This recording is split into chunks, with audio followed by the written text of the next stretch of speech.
Hello everyone, welcome to our channel. Today's questions is, can artificial intelligence ever have emotions?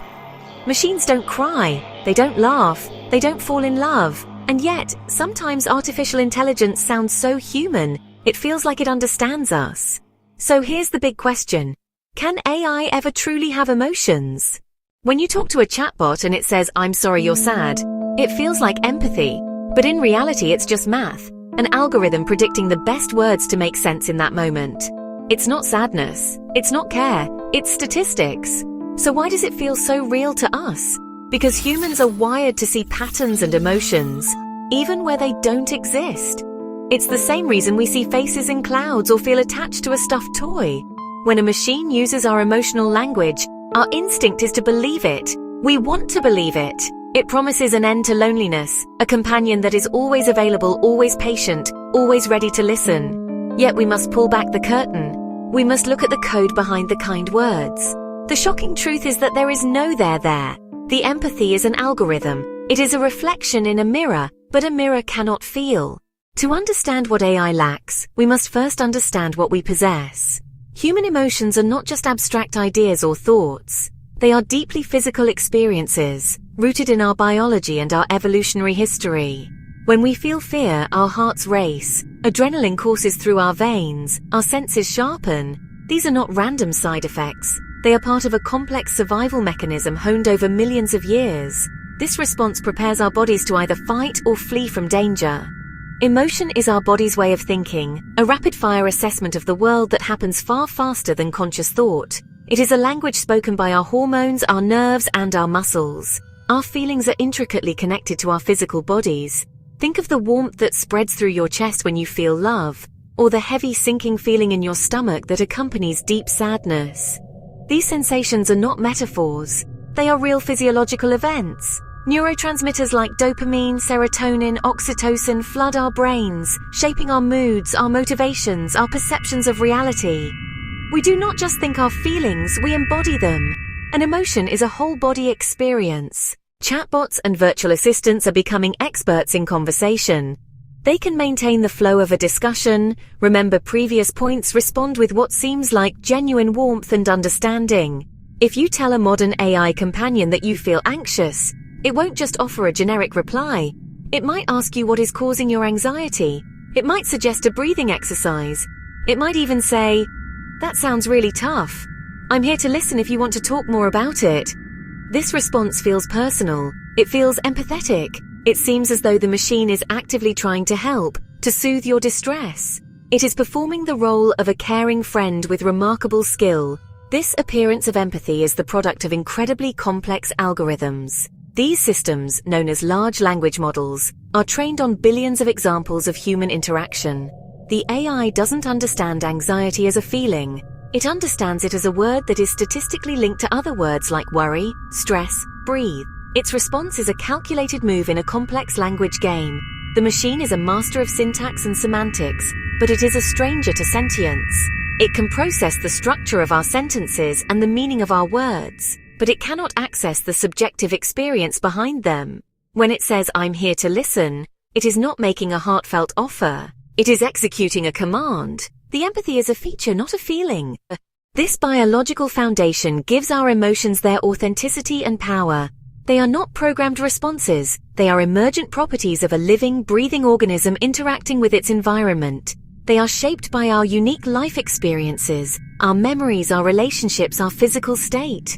The joy you feel on a sunny day is influenced by your memories of past sunny days, your current health, and the complex chemistry of your brain. No two people experience the same emotion in exactly the same way because no two bodies and no two life histories are identical. Our feelings are deeply personal, subjective, and inseparable from our biological selves. This is the chasm that separates human emotion from AI simulation. An AI has no body. It has no hormones, no nervous system, no evolutionary past. It does not know the gut-wrenching pain of loss or the heart-swelling bliss of connection because it has no gut and no heart. Without the symphony of biology, an AI can only ever read the sheet music of emotion. It can never hear the song. So today's artificial intelligence is, honestly, a master of simulation. It can create art that looks just like a Rembrandt. It can compose music that sounds like Bach. It can generate text that reads like a compassionate friend. The AI analyzes massive datasets of examples and learns patterns and rules. It then uses those patterns to generate something new in the studied style. When an AI simulates emotion, it's doing the same thing. It's analyzing human conversations to map emotional expression. It learns what to say. It learns how to say it. It learns when to say it, all to create a convincing emotional performance.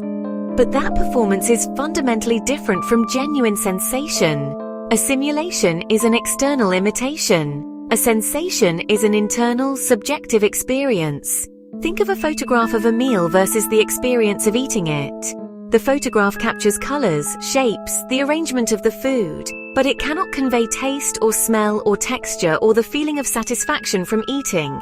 You cannot taste the photograph. The simulation of the meal is not the meal itself.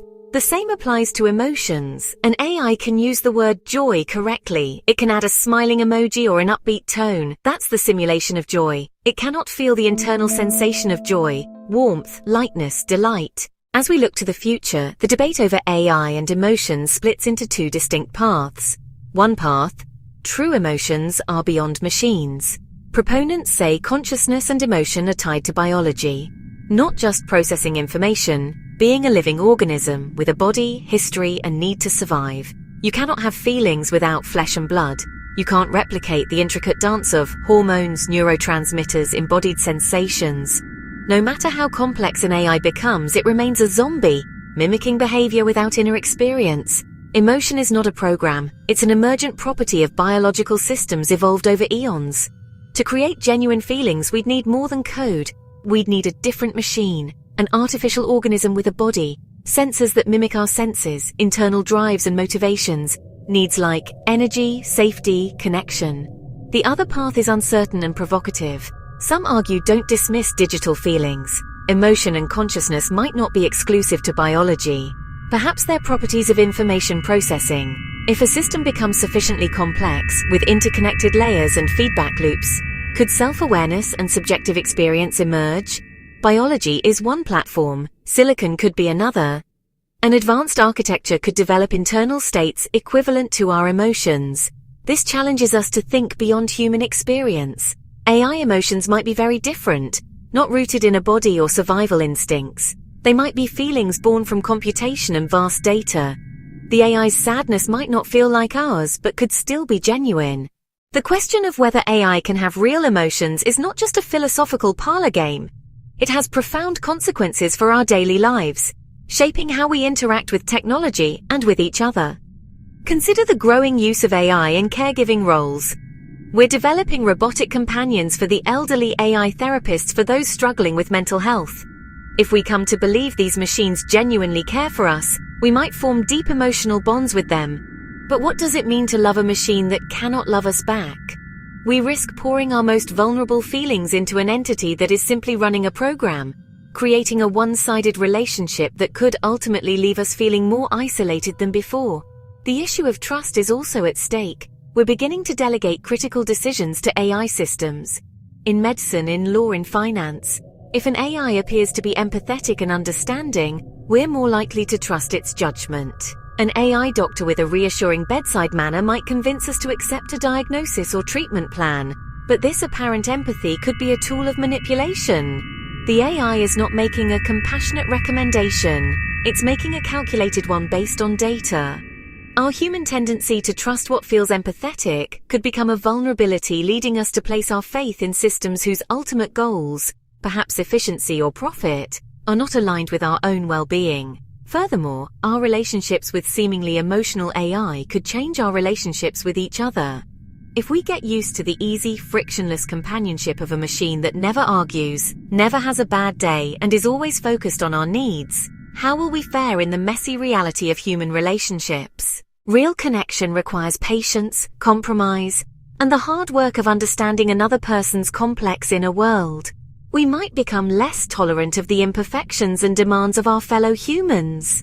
The convenience of simulated empathy could erode our capacity for the real thing.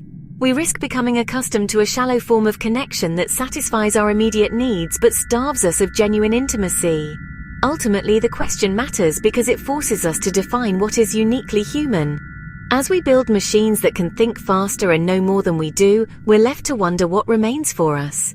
Our capacity for deep embodied emotion, our ability to love, to grieve, to feel joy, and to share that with others may be the last bastion of our humanity. If we fail to recognize the difference between real feeling and its simulation, we risk devaluing the very thing that makes our lives meaningful. We might trade the authentic, complicated beauty of human connection for the sterile perfection of a digital illusion, and in doing so, lose a vital part of ourselves. We stand today at a fascinating and, honestly, unsettling crossroads. The current reality is clear: artificial intelligence does not have emotions. The machines that speak to us with such apparent warmth and empathy are masters of illusion. They're expert mimics, running complex algorithms that have learned to replicate the patterns of human feeling without possessing any of the underlying experience. They are mirrors reflecting our emotional language back at us. Behind the curtain of their perfectly crafted words lies not a nascent consciousness, but the cold, indifferent logic of code. For now, the heart of the machine is not a heart at all. It's a processor. Yet we must not mistake the current reality for the final word. The future is an open question, an unwritten chapter. The pace of technological change is staggering. Arguments that AI will forever lack feeling often center on the biological nature of consciousness. But history shows the seemingly impossible can become reality. We're venturing into uncharted territory, building systems whose complexity rivals the human brain. We do not fully understand how consciousness arises from neurons, so we can't be certain a different kind of consciousness couldn't arise from silicon. This uncertainty gives us a profound responsibility. As we build ever more sophisticated machines, we must remain critical and self-aware. Our curiosity should be our compass as we step forward into that unknown future, together. But the future might surprise us. And that's why these questions matter, because the line between humans and machines is getting thinner every day. If you love exploring big questions like this, join us by subscribing, because there are always more mysteries waiting to be answered.